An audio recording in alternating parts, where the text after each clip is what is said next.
New York সিটির mayor নির্বাচনে আলোড়ন তোলা মুসলিম প্রার্থী জোহরান মামদানি। সম্প্রতি তিনি নিউ ইয়র্ক টাইমসকে দেয়া এক সাক্ষাৎকারে বলেছেন, যদি তিনি মেয়র নির্বাচিত হন তবে নিউ ইয়র্কে পা রাখলে ইসরায়েলি প্রধানমন্ত্রী বেনিয়ামিন নেতানিয়াহুকে গ্রেফতারের নির্দেশ দেবেন। মামদানি বলেন, নেতানিয়াহু একজন যুদ্ধাপরাধী এবং গাজায় গণহত্যার জন্য আন্তর্জাতিক অপরাধ আদালত ইতোমধ্যেই তার বিরুদ্ধে গ্রেফতারি পরোয়ানা জারি করেছে।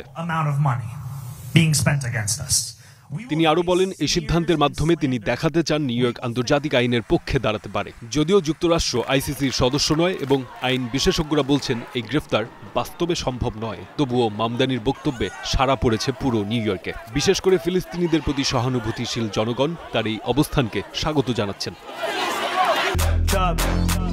উগান্ডায় জন্ম নেওয়া মামদানি বর্তমানে নিউ ইয়র্ক স্টেট অ্যাসেম্বলির সদস্য। তিনি তার প্রগতিশীল রাজনীতির জন্য পরিচিত।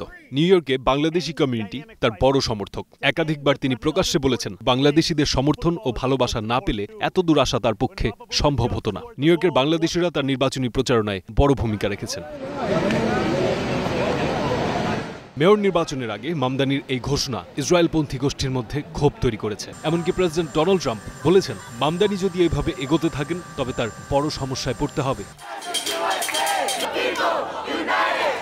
তবে জরিপ বলছে, নিউ ইয়র্কবাসীর বড় অংশই ফিলিস্তিনিদের পাশে দাঁড়িয়েছেন। তাই মামদানির এই অবস্থান তার জনপ্রিয়তাকে আরও বাড়িয়ে দিয়েছে।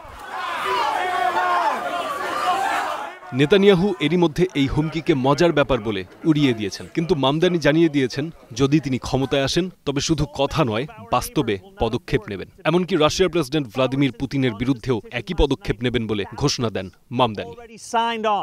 ফারদিন খান, স্টার নিউজ।